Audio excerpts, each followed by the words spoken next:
कुछ स्टूडेंट बड़ी तिरछी नज़र से देख रहे हैं, उनको लगा था कि मैं अब वीडियो डालना बंद कर दूंगा। तो आप सभी को मेरा नमस्कार, मैं अभिषेक सिंह आपका स्वागत करता हूं। एक बार फिर एक्टिव हो चुका हूं। महज 2 दिन का ब्रेक लिया था, वो भी स्वास्थ्य की वजह से।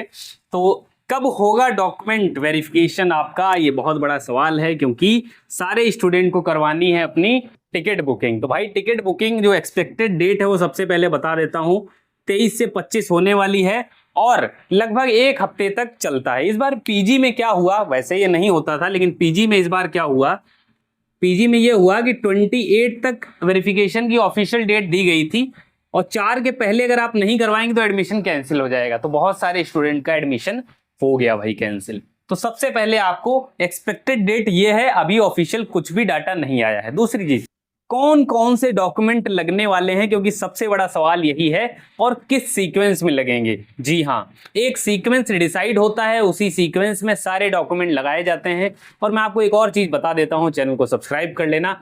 बहुत सही चैनल पे आए हो, ऑफिशियल चैनल पे आए हो, बीएचयू ही मान के चलो, ये सब बीएचयू की इंफॉर्मेशन है। सबसे पहले प्रोविजनल एडमिट कार्ड जो कि आपके डैशबोर्ड पे, जो कि आपको वहां से डाउनलोड करना है, और ये राउंड 4 जब एंड हो जाएगा ना, राउंड 4 जब एंड हो जाएगा तब आपके पोर्टल पर आएगा, वहां से आपको डाउनलोड करना पड़ेगा। इसी को बोलते हैं भाई अलॉटमेंट लेटर। अलॉटमेंट लेटर या प्रोविजनल एडमिट कार्ड या प्रोविजनल अलॉटमेंट लेटर, यही है भाई। इसी में सारी चीजें डिटेल में लिखी होंगी और ये सारा जो डॉक्यूमेंट है वो इसमें दिया होगा कि आपको क्या क्या लाना है। सही बात है, बिल्कुल। ये कब आएगा? ये आएगा राउंड 4 के बाद। ठीक है, तो अभी आपको क्या करना है, जिनकी सीट फ्रीज हो गई है, उनको कुछ नहीं करना है। जिन्होंने अपग्रेड लगाया है वो अगले राउंड के लिए वेट करें भाई, राउंड 3 में वेट करना। जिनको विड्रॉल करना है, तो विड्रॉल पीरियड कब आता है, कब एक्टिव होता है, बहुत सारे स्टूडेंट का डाउट है, तो मैं आपको बता देता हूं। जैसे मान लीजिए 12 तारीख को आपका राउंड आया, 12 से 14 तारीख तक, जब तक पेमेंट का डेडलाइन रहेगा तब तक आपका विड्रॉल का जो ऑप्शन है वो एक्टिव रहता है। अभी जैसे बहुत सारे स्टूडेंट का चला गया है तो बहुत सारे मैसेजेस आ रहे हैं, भैया जो विड्रॉल है कैसे करें, तो अभी नहीं आएगा, वेट करो मेरे भाई, है ना, वेट करो। आपका 12 तारीख को जैसे ही राउंड 3 आता है एक्टिव हो जाएगा। देखो मैं कट ऑफ पे वीडियो बनाऊंगा, आप लोग घबराइए मत, है ना। थोड़ा सा समय लग रहा है क्योंकि बहुत ज्यादा मैं इधर बिजी हो गया हूँ, बहुत सारी चीजें हो रही है। ठीक है, अब देखो किस सीक्वेंस में क्या क्या आपको डॉक्यूमेंट चाहिए। तो सबसे ऊपर रहेगा एक चेकलिस्ट आती है। चेकलिस्ट क्या होता है, उसमें ये सारे डॉक्यूमेंट लिखे होंगे और इधर लिखा होगा आपके पास यस प्रेजेंट है तो यस कर दीजिए, नहीं है तो नो।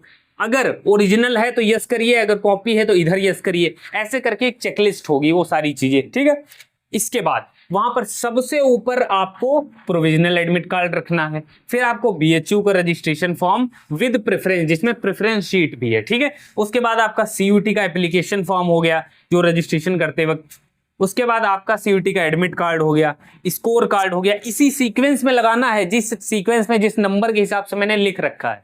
सीक्वेंस गड़बड़ होगा वो भगा देंगे, बहुत भाई स्ट्रिक्ट रहते हैं, मतलब थोड़ा सा, क्योंकि समझ रहे हो बहुत सारे स्टूडेंट का करना होता है यूजी में, तो थोड़ा सा नाराज हो जाते हैं टीचर। ठीक है, बाकी बहुत कोऑपरेटिव हैं, ऐसा भी नहीं है कि बिल्कुल भगा देंगे तो दोबारा नहीं होगा, हो जाएगा सब। लेकिन भाई वो ये कहते हैं कि जब हमने एक बार आपको बता दिया कि इसी फॉर्मेट में लाना है, इसी सीक्वेंस में लाना है, तो क्योंकि चेकिंग में आसानी रहती है। ठीक है, तो ये चीजें हैं, क्योंकि जैसे ही डॉक्यूमेंट वेरिफिकेशन हो जाएगा उसके 1-2 घंटे बाद आपको मेल आ जाएगा कि आपके ये डॉक्यूमेंट वेरीफाई हो गए हैं और आपने ये डॉक्यूमेंट नहीं सबमिट किए हैं। और 31 अक्टूबर से पहले अगर नहीं देंगे तो एडमिशन कैंसिल हो जाएगा। सही बात है।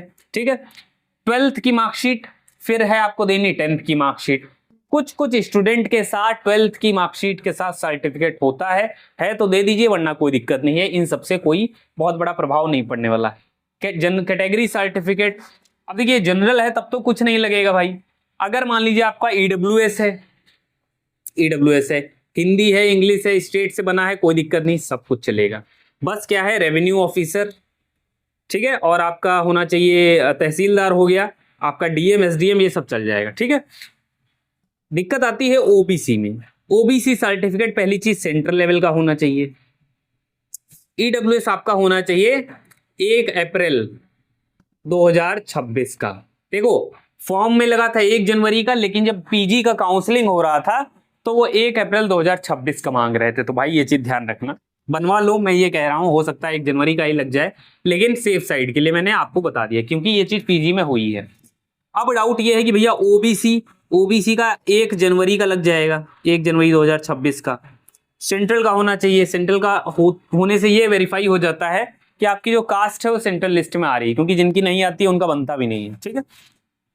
बाकी इशूइंग अथॉरिटी मैंने बता दिया क्या होनी चाहिए, एसडीएम, डीएम, तहसीलदार, रेवेन्यू ऑफिसर, ये सारी चीजें। एससी एसटी सेंट्रल लेवल का आपका होना चाहिए, बाकी कोई दिक्कत नहीं है, डेट का कोई इशू नहीं है। आई होप मैंने सारे डाउट क्लियर कर दिए होंगे।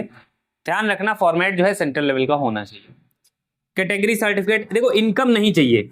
ओबीसी और ईडब्ल्यूएस वाले ध्यान से सुने, इनकम जो है पीजी में भी नहीं लगाया और यूजी में भी नहीं लगेगा, ठीक है। तो इनकम, कई लोग रिलैक्स हो गए होंगे, इनकम हो गया, डोमिसिल हो गया, ये सारी चीजें नहीं लगने वाली हैं। फिर आपका टीसी, ऊपर टीसी रहेगा, फिर उसके नीचे माइग्रेशन रहेगा, फिर आपका कैरेक्टर सर्टिफिकेट रहेगा, एक कंडक्ट सर्टिफिकेट, एक ही बात है। जिनको मिला है बहुत अच्छी बात है, जिनको नहीं मिला है वो पुलिस स्टेशन वगैरह वहां से भी बनवा सकते हैं, कोई दिक्कत नहीं है, दोनों वैलिड है, ठीक है। डिजी लॉकर वाला भी चल जाएगा। देखो मैं जो डाउट क्लियर कर रहा हूं वो डाउट क्लियर हो गए हैं, उसके बाद अगर आप कमेंट करते हैं तो बहुत अच्छी बात है, लेकिन मैं उसको देख के दोबारा वीडियो उस पर भी बना देता हूं। लेकिन आप एश्योरिटी मानिए, एक श्योरिटी यहां से लेके जाइए कि जो बात मैंने बोल दी है वो 100% करेक्ट, कुछ भी है ना, हवाबाजी नहीं है, ठीक है। उसके बाद एंटी रैगिंग, एंटी रैगिंग जैसे ही नए रिलीज होते हैं मैं टेलीग्राम पे आपको इन्फॉर्म कर दूंगा।